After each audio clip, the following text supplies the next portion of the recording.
ఈరోజు మనం ప్రోగ్రాం ఎక్కడ కండక్ట్ చేస్తున్నామంటే కాకతీయ ఒలింపియాడ్ స్కూల్.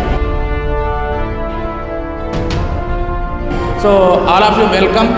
ఆచార్య దేవో భవ. అమ్మ నాన్న తర్వాత మనతో ఎలాంటి రక్త సంబంధం లేకపోయినా సరే వాళ్ళ పిల్లల కంటే బాగా మనల్ని చూసుకుంటూ మనం సక్సెస్ అయితే సంతోషపడేది ఎవరు అంటే మీ గురువులు మాత్రమే. మీ గురువులు మాత్రమే. రియల్గా చెప్తున్నా బాస్, గురువుని మించిన దేవుడే లేడు నన్ను అడిగితే. ఒక్కరోజు 45 మినిట్స్ క్లాస్ చెప్పాలంటే ఎంత ఎనర్జీ ఖర్చు అవుతుందో తెలుసా మిత్రమా? 10 కిలోమీటర్లు నడిస్తే ఎంత ఎనర్జీ ఖర్చు అవుతుందో అంత ఎనర్జీ ఖర్చు అవుతుంది.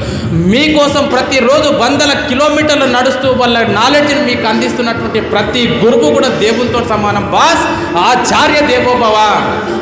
తరగతి గదిలో తలరాతలు మార్చేటి గురువులారా, విశ్వానికి విజ్ఞానం అందించే ఆది గురువులారా, రాజు పేద భేదం చూపని ఉపాధ్యాయులారా, రాజు పేద భేదం చూపని ఉపాధ్యాయులారా, ఎంత చెప్పినా తరగని మా త్యాగధనులారా. చాలామంది పిల్లలు నాకు మస్తు టాలెంట్ ఉంది సార్ అని చెప్పి సార్లను వాడు వీడు అంటారు. సార్లకు రెస్పెక్ట్ ఇవ్వరు. నీకు ఎంత టాలెంట్ ఉన్నా ఎంత నాలెడ్జ్ ఉన్నా ఎక్కడికి వెళ్ళి వచ్చింది బాస్? పైకి వెళ్ళి ఊడిపడ్డావా నువ్వేమన్నా? మీ గురువులు ఎన్నో పుస్తకాలు చదివి ఎన్నో పుస్తకాల నుంచి నాలెడ్జ్ తీసుకొని దాని అప్లికేషన్ మెథడ్లో నీకు ఏ రకంగా చెప్తే అర్థమవుతుందో ఆ రకంగా ప్రతిరోజు వాళ్ళు గొంతు తీర్చుకొని 100 గంటలు నీకు చెప్పి ఇక్కడికి పంపించారు కాబట్టి నీకు నాలెడ్జ్ ఉంది తప్ప నువ్వు ఎక్కడి నుంచి తీసుకురాలే. మీ గురువులు లేకపోతే నువ్వు జీరో. మీ గురువులు లేకపోతే నువ్వు జీరో. 5 ఏళ్ల వయసులోన పలక బలపంతో మొదలు పయనం, అంచెలంచెలుగా మేమెదుగుతుంటే మురిసెను మీ హృదయం. ఆటపాటల్లో అండగుంటూ మము ప్రోత్సహిస్తుంటారు, అందలమెత్తుకు మేమెల్లుతుంటే పొంగిపోతుంటారు.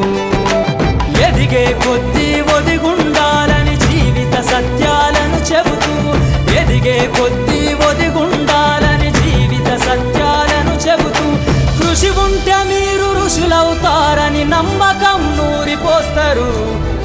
ఇప్పటి నుంచి ఇంకెవరన్నా నీ ఫేవరెట్ హీరోస్ ఇంకెవరన్నా ఉన్నారంటే ఎవరి పేరు చెప్పాలి తెలుసా బేటా? నీతోని ఏ రక్త సంబంధం లేకపోయినా సరే వాళ్ళ పిల్లలకి ఇంటి దగ్గర జ్వరం ఉన్నా సరే క్లాస్ రూమ్లోకి వచ్చి నవ్వుతూ పాఠాలు చెప్పే మీ గురుదేవులు అందరూ కూడా హీరోలతో సమానం బాస్. హీరోలతో సమానం. గొప్ప గొప్ప మేధావులను ప్రపంచానికి అందిస్తారు. డాక్టరు, కలెక్టరు, ఇంజనీర్లకు మీరే పునాదులేస్తారు. తరమెల్లిపోతే సృష్టి చీకటని మరో టీచర్ను చేస్తారు.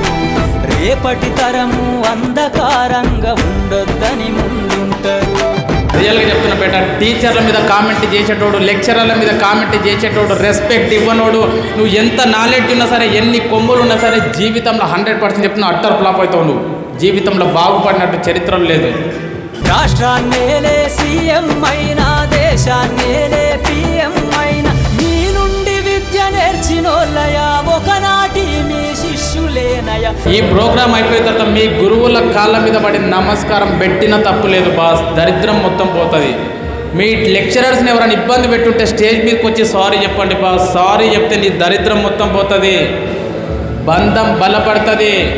సారీ చెప్పడానికి రాక చాలామంది ఎన్నో బంధాలు పాడు చేసుకుంటున్నారు. ఏమవుతుంది? ఒక్క స్టెప్ కిందికి దిగి sorry sir, sorry madam, sorry నాన్న, సారీ అమ్మ చెప్పడం నేర్చుకోండి. మీరిచ్చిందే జీవితం పచ్చ పెన్నుతో పెట్టే సంతకం. సమాజంలో ఈ గౌరవం 10 మందిల గొప్పగా బతకటం. ఎట్ల తీరునో మీరునం, ఏమిస్తే చెల్లునో మీ త్యాగం. మాటల్లో చెబితే సరితూగునా టీచర్ల గొప్పతనము. సో ఎంతోమంది జీవితంలో గొప్ప గొప్ప స్థానాలకు ఎదిగినారంటే దానికి ఓన్లీ వన్ రీజన్, వాళ్ళ వెనక ఎవరు ఉన్నారంటే గురువు మాత్రమే ఉన్నాడు. రియల్గా చెప్తున్నా బెటర్, రేపు పొద్దున మీరు సక్సెస్ అయిన తర్వాత మీరు 10 సంవత్సరాల తర్వాత ఇట్లా రోడ్ పని పోతే మీ గురువు కనబడితే అమ్మ ముందరికెళ్ళి వెళ్తే గుడ్ మార్నింగ్ చెప్పాల్సి వస్తా అని చెప్పి పక్కకెళ్ళి పోయే వాళ్ళు ఉన్నారు. మీ టీచర్ ఎక్కడ కనబడ్డ, భవిష్యత్తులో మీ లెక్చరర్ ఎక్కడ కనబడ్డ ఒక్క నిమిషం టైం తీసుకొని సార్ గుడ్ మార్నింగ్ సార్, నేను మీ స్టూడెంట్ని సార్, పలానా బ్యాచ్ సార్. ఎందుకంటే ఎంతోమందికి చెప్తా ఉంటారు, మర్చిపోతారు వాళ్ళు, వాళ్ళకి మనం గుర్తుండము, మనం చేంజ్ అవుతాం, వాళ్ళు అలాగే ఉంటారు. అప్పుడు చెప్పాలి, సార్ నేను మీ స్టూడెంట్ని సార్, నేను సక్సెస్ అయినా సార్, పలానా జాబ్ చేస్తున్నంటే వాళ్ళు రియల్గా ఎంత సంతోషపడతారంటే కొన్ని లక్షలు పెడితే కూడా ఆ సంతోషాన్ని నువ్వు కొనలేవు.